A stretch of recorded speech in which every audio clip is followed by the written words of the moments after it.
Hello dear student, welcome to Vikas accountancy Pune या आपल्या YouTube चॅनलवर आपल्या सर्वांचे स्वागत आहे. बघा विद्यार्थी मित्रांनो, मागचा लेक्चर झाला होता जो उदाहरण नंबर 8 होतं. आता पेज नंबर किती तुमचं 101, त्याच्यावरती क्वेश्चन नंबर 9 मराठी मीडियमसाठी हे सर्व. ओके, तर बघा लक्ष द्यायचं व्यवस्थित, एवढं कठीण नाही. या ठिकाणी उजव्या साईडला तुम्हाला दिसत असेल आणि क्लिअर दिसत नसेल तर क्वालिटी वाढवा आणि स्पीड पण वाढवा जर स्लो वाटत असेल तर व्हिडिओ. 2019 जानेवारी 1 तारखेचे अनूपकडून माल आणला. आता माल आणलेला आहे तर एक लक्षात ठेवा, ज्यावेळेस आपण माल खरेदी करतो त्यावेळेस काय येत असतो आपल्याकडे, तो माल येत असतो. म्हणून काय करायचं, खरेदी खाते. ओके, माल आणलाय म्हणून खरेदी खात्याला काय करावं लागेल, नावे. कितीचा आणलेला आहे विद्यार्थी मित्रांनो, 8,000चा. आणि या ठिकाणी काहीच उल्लेख नाही, फक्त अनूपचं नाव आहे. म्हणजे आपण दुकानदार आहेत आणि अनूपकडनं आणलेला आहे. बट तो कसा आणलेला आहे, उधारीवर, म्हणून अनूपचं नाव दिलेलं आहे. मग या ठिकाणी काय म्हणणार, अनूपच्या खात्याला. काय लिहिणार येथे, अनूपच्या खात्याला. क्लिअर इथपर्यंत. ज्यावेळेस आपण माल उधारीने विकतो त्यावेळेसचं मागचं उदाहरण पहिले बघा. हे काय, आपण उधारीने माल आणतोय, हे वेगळे उदाहरण आहे. तर या ठिकाणी लिहायचं अनूपकडून सर्वांनी फास्ट लिहा, माल आणल्याबद्दल. ओके, अक्षरांचा प्रॉब्लेम येऊ शकतो, सर्वांनी सोबत लिहायचं आहे. नंतर 10 तारखेचं अनूपला माल परत केला. आपण माल आणला होता पण त्यातला काही माल काय खराब निघाला, म्हणून अनूपचे खाते काय करणार, मग नावे. ओके, याचं उलट होऊन जाईल. हे बघा या ठिकाणी काय आहे, अनूपचे खाते, आणि काय केलं आपण, परत केला, म्हणून या ठिकाणी काय करणार, खरेदी परत खात्याला. कितीचा रिटर्न केला, 700. इकडे येणार तुमचे 700. क्लिअर. नंतर 20 तारखेचं काय, सॉरी या ठिकाणी आपलं हे राहिलं ना, काय कशाबद्दल ट्रान्झॅक्शन ते आपल्याला लिहावं लागेल. मग या ठिकाणी लिहायचं वस्तू परत केल्याबद्दल. क्लिअर. त्यानंतर 20 तारखेचं आपण बघू. अनूपला रोख दिले. अनूपला म्हणजे आपण जो माल आणला होता त्यातले पैसे काय आहेत, अनूपला दिलेत. ओके, तर हे कोणाचं चाललं आहे, आपलं स्वतःचं अकाउंट चाललं आहे रोजकिर्द. मग या ठिकाणी कोणाला पैसे मिळाले, अनूपचे खाते. काय होणार इथे, नावे, आणि इथे काय येणार मग, रोकड खात्याला. ओके, किती हजार, 7,000. इकडे डॅश इकडे डॅश, इथे किती येणार, 7,000. आणि कशाबद्दल दिले मग, अनूपला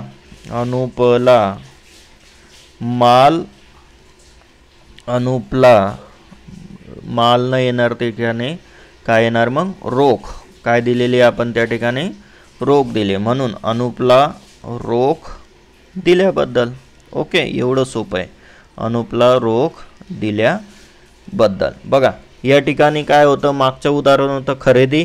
या ठिकाणी काय, आपण स्वतः दुकानदार आहेत, काय करतोय आता, विकतोय माल. हे रोजकिर्द नोंद तर सर्वांना जमते, काय एवढं कठीण नाही. महत्त्वाचं काय विद्यार्थी मित्रांनो, हे सध्या काय करतोय आपण, हे शिकतोय, अनूपचे खाते. मग या ठिकाणी काय येणार, अनूपचे खाते. इकडे काय येणार तुमचं, नावे, आणि इकडे काय येणार मग, जमा बाजू. क्लिअर आहे. चला मग फर्स्ट, हे कोणाचं खाते, पहिले ते लिहा, लक्षात ठेवा. कोणाचे खाते, ते अनूपचे. मग अनूपच्या विरुद्ध जे जे असेल ते लिहायचं. बघा अनूप पहिले शोधायचा. या ठिकाणी कलर चेंज करतो म्हणजे तुम्हाला व्यवस्थित लक्षात येईल. या ठिकाणी अनूप आहे, या ठिकाणी काय, अनूप. काय तुमचं खरेदी खाते, कुठल्या साईडला आहे, नावे. मग ते कुठे जाणार, जमा साईडला. मग या ठिकाणी टाकायचं खरेदी खाते. बट तारीख काय होती, 2019 जानेवारी 1. मग या ठिकाणी लिहायचं 2019 जानेवारी 1. ओके, तर कितीचा माल होता तो खरेदी खात्याचा 8,000चा सुरुवातीचा. हे बघा उजव्या साईडला अनुपकडून माल आणलेल्याचं आहे. हे झालं 1 तारखेचं. क्लिअर आहे. मग दुसरं बघू. आता अनुप कुठे आहे? इथे, म्हणजे तो कुठे आहे? नावेला आहे. तर त्याच्या विरुद्ध काय आहे? खरेदी परत. बट ते कुठल्या साईडला आहे? जमा साईडला आहे. तर ते कुठे येणार? नावे साईडला. ओके. मग या ठिकाणी लिहायचं 2019 जानेवारी. किती तारीख आहे ती आपली? किती तारीख आहे? सांगा लवकर. किती तारीख आहे? 10 तारीख आहे. मग कन्फर्म करून घ्या. येस. किती तारीख आहे? 10. मग या ठिकाणी लिहायचं 10 तारीख. इथे काय लिहिणार मग सांगा? खरेदी परत खाते. जे तिथे लिहिलेलं आहे तेच या ठिकाणी लिहायचं. कितीचं खरेदी परत होते? 700चे. ओके.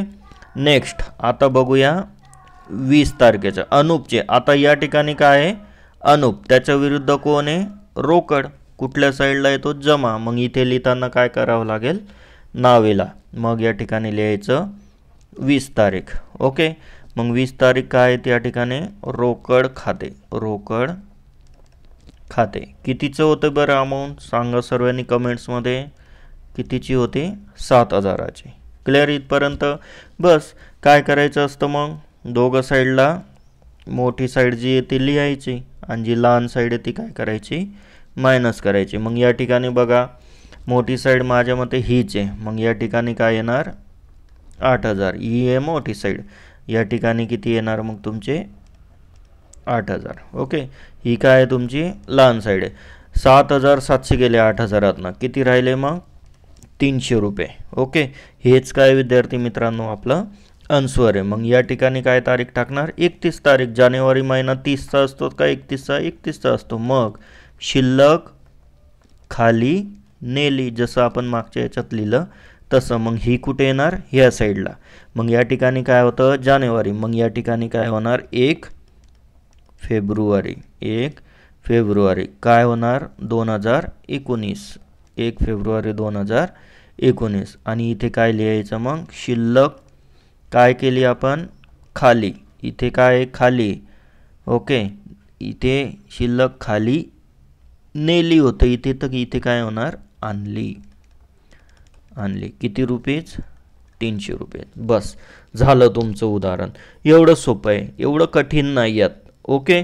तर उदाहरण नंबर 9 आपलं संपलं आहे. पुढच्या लेक्चरला आता खूप महत्त्वाचं उदाहरण आहे आणि थोडं मोठं आहे. आपल्याला व्यवस्थित दोघांचे नावं या ठिकाणी मिक्स आहेत. तर ते कसं करायचं? म्हणजे एक दुकानदार आणि एक ग्राहक यांचे दोघांचे आपल्याला अशा पद्धतीचे अकाउंट बघायचे आहेत. ओके. तर लेक्चर आवडलं तर लाईक करा, शेअर करा आणि सबस्क्राईब करा.